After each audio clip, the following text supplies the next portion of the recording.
ஒரு makeup artist தான். Just ஜென்ரலா நம்ம தெரிஞ்சுக்கலாம் அப்படின்றதுக்காக தான் இந்த கிளாஸ்க்கு வந்தேன். ஆனா இன்னைக்கு என் ஃபேமிலி ஃபுல்லா நானே பாத்துரும் போல. ஸோ அந்த அளவு இவ்ளோ டீப்பா வேற யாரும் சொல்லிக் கொடுப்பாங்களான்றது எனக்கு தெரியல. ஏன்னா நானே சில விஷயம் தெரிஞ்சுக்கலான்னு கிளாஸ்ல அட்டன் பண்ணியிருக்கேன். ஸோ அதுல எனக்கு சுத்தமா ஒண்ணுமே புரிஞ்சது கிடையாது. பட் சாரோட கிளாஸ் வந்து ரொம்ப டீப்பா இருந்தது. ஆனா இந்த அமௌண்ட்டுக்கு இவ்வளவு சொல்லிக் கொடுப்பாங்களான்றது எனக்கு தெரியல. ஆனா ஃபீஸ் கொஞ்சம் ஏத்தலாம் சார். ஆனா அந்த அளவு இருந்தது. ஒரு 10 இயர்ஸா சார் தெரியும். ஒரு டிகிரி படிக்கிறதுல இருந்து நான் சார் நீங்க தான் பார்த்துட்டு இருக்கோம். ஸோ நான் டிகிரி படிக்கிறப்ப ஒரு சோம்பேறியா தான் இருந்தேன். பட் இன்னைக்கு எனக்கு 26 27 வயசு ஆகுது. நான் 24 வயசுல ஒரு பிசினஸ் உமனா ஆனதுக்கு காரணமே சார் தான். ஸோ அவர் சொன்ன ஒவ்வொரு பரிகாரம், ஸோ வீடு கட்டுறப்பையும் இப்ப சொன்னதுதான் அந்த ஒரு ஒரு விஷயத்தால வீடு கட்டுறது நின்றுச்சு ஆக்சுவலா மதுரையில. ஸோ அதை சரி பண்றதுக்கு சில விஷயம் சொன்னாரு. அதை பண்ணோம்னே வித்தின் 3 மந்த்ஸ்ல அது கம்ப்ளீட் ஆயிட்டு எல்லாமே கரெக்டா அமைஞ்சது. ரொம்ப தேங்க்யூ சார். சாரோட வாஸ்து கிளாஸ் ரொம்ப நல்லா இருந்தது. நான் இந்த கிளாஸ் வந்து it is not limited to vastu. அது தவிர நிறைய விஷயங்கள் சார் ஷேர் பண்ணியிருக்காரு. வாழ்க்கை ஃபுல்லாக நமக்கு என்ன தேவையோ எல்லா டிப்ஸும் கொடுத்த மாதிரி அதை கற்றுக்கிட்ட மாதிரி இருக்கு. அதே மாதிரி சாரோட எக்ஸ்பெக்டேஷன் ஐ திங்க் இது வந்து நிறைய பேருக்கு போய் சென்றடையணும். Okay, it is not close to this room. So அதுதான் சாரோட எக்ஸ்பெக்டேஷன். அவரோட எக்ஸ்பெக்டேஷனை ஃபுல்ஃபில் பண்ணணும். தேங்க்யூ. உபயோகமான விஷயம் நிறையா சொன்னாங்க சாரு. இது வந்து நிறைய புது புது விஷயமா இருந்தது. நிறையா கேள்விப்படாத விஷயம்லாம் நிறையா தெரிஞ்சுமா. அதே மாதிரி வாழ்க்கையில் எந்த பிரச்சனை எப்படி வந்தாலும் இதை வச்சு நம்ம அணுகி அதுலேருந்து வெளியில் வர முடியுங்கிற ஒரு நம்பிக்கை வந்திருக்குது. சரி, எனக்கு என்னமோ ஒரு நல்ல நேரம் வந்தால் தான் இதெல்லாம் நமக்கு தெரியப்படுறது தெரியுமோ அப்படின்னு ஒரு எண்ணம் எனக்கு நல்லாவே இருக்கு. அதனால் நல்ல நேரம் வந்ததுனால தான் இதை நான் வந்து அட்டன் பண்ணிக்கிட்டு தெரிஞ்சிட்டு இருக்கேன் அப்படின்னு நான் நினைக்கிறேன். இது எல்லாருக்கும் இங்கே வந்திருக்கவங்களுக்கு ரொம்ப உபயோகமாக இருக்கும் அப்படின்னு நான் நினைக்கிறேன். தேங்க்ஸ். சாப்பிடியார இப்போ நாள் அப்படியே வந்தது ரொம்ப எதிர்பாராத விஷயமா சொன்னாங்க. அந்த கறிஞ்சிருக்காத விஷயமா நிறைய தெரிஞ்சுக்கிட்டேன். இந்த அளவுக்கு வந்து நிறைய கற்றுக்கிட்டேன். நான் மிகவும் நன்றாக சூப்பராக இருந்தது.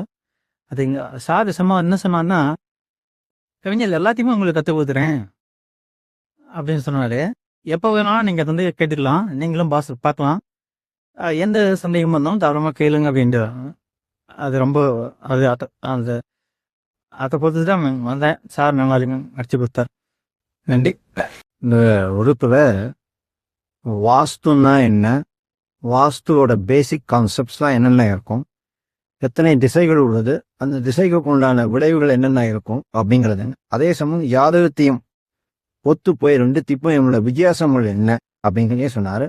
முக்கியமாக ஒவ்வொரு திசைகளும் என்னென்ன விளைவுகளை கொடுக்கணும் போது எதெல்லாம் தெருக்கூத்து உண்டாகும், எதெல்லாம் தெருக்கூத்துக்கு பாதிப்பு இல்லாமல் இருக்கும் அப்படிங்கிற அந்த கான்செப்டையும் வெரி கிளியராக எக்ஸ்பிளைன் பண்ணார். இதோடு இல்லாமல் ஒவ்வொருத்தருடைய ராசிக்கும் உண்டான அந்த குபேர நட்சத்திர இடங்களையும் அந்த தீர்த்தங்களையும், அதே மாதிரி என்ன மாதிரி தீர்த்தங்கள்லாம் கொண்டு வச்சா வீட்டில் ஒரு நல்ல விளைவுகளை ஏற்படுத்தும் அப்படிங்கிறதே அழகாக கற்றுக் கொடுத்தாரு. அதே மாதிரி எந்தெந்த இடத்துல படிக்கட்டு வரணும், எந்தெந்த இடத்துல காடி இடம் தரணும் அப்படிங்கிறத வெறும் ஒரு வார்த்தைகளால் விவேக்கான அதுக்குண்டான உதாரணங்களோட அவரை நிறைய இடத்துல விசிட் பண்ணி ஒரு 100-1000 இடத்துக்கு மேலே விசிட் பண்ணியிருக்காரு. இதோடு இல்லாமல் இந்திய நாட்டினுடைய நம்ம நாட்டில் உள்ள முக்கியமான சில கோயில்களுக்கெல்லாம் போகணும் அப்படிங்கிறதையும் சொல்லுதி அதனுடைய எஃபெக்ட் என்னென்ன வருங்கிறத அழகாக விளக்கி ஒரு நல்ல ஒரு இதை கொடுத்துருக்காரு. அதே மாதிரி அவரை விளக்க உரை கொடுக்கும் பொழுது நமக்கு உண்டான இந்த நட்சத்திரத்துக்கு ஏற்ற மாதிரி எஃபெக்ட் எப்படி இருக்கும், ஒருத்தருடைய லக்னத்துக்கு முக்கியமா அல்லது ராசிக்கு முக்கியமா என்பதையும் மிக தெளிவாக விளக்கி அவருடைய இந்த விளக்க உரை இன்னும் தொடரும் என்ற நம்பிக்கையோட நாங்கள் பின் கைஸ். அம்மா உங்களுக்கு புரியுதா? புரியலன்னா கேளுங்க, நான் திரும்பி புரியுதா? உங்களுக்கு தான் புரியுதா? சார் நீங்க தான் மேரு. சரி, இந்த டயலாக ஒன்றுத்துக்குமே பழசப்படா. ஒரு விஷயத்துக்கு கொஞ்சம் படம் புதுசா லாஸ்ட் பார்க்க வேணான்னு தெரியுதா? ஒரு ரெஃபரன்ஸுக்கு எடுக்கலாம். நல்லா புரிஞ்சுக்கோமே, ரெண்டா பிரிக்கிற முறைங்கிறது ஈஸியா பார்க்க முறை. இப்போ ஒரு செவ்வகத்தை 4 செதா பிரிக்கிறது அப்படிங்கிறது வாஸ்துல கிடையவே கிடையாது. இது நீங்க ஒரு ரூம் இருக்குன்னா அந்த ரூம்ல ஜன்னல் வைக்கிறதுக்கு பயன்படுத்தலாம். ஒரு ரூமுக்கு வாசல் வைக்கிறதுக்கு பயன்படுத்தலாம். இந்த இடங்கள்ல துவாரங்கள் இருந்தா நல்லது. புரியுதுங்களா? தயவு செஞ்சு தெருக்கூத்துக்கு பயன்படுத்தாரு.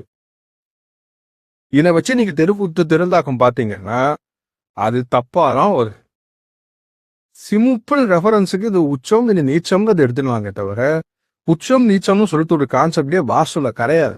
பஸ் புரிஞ்சு போக புரியுதுங்களா? ரெண்டாவது விடயம், நம்மளோட பாரம்பரிய நேராகுது இது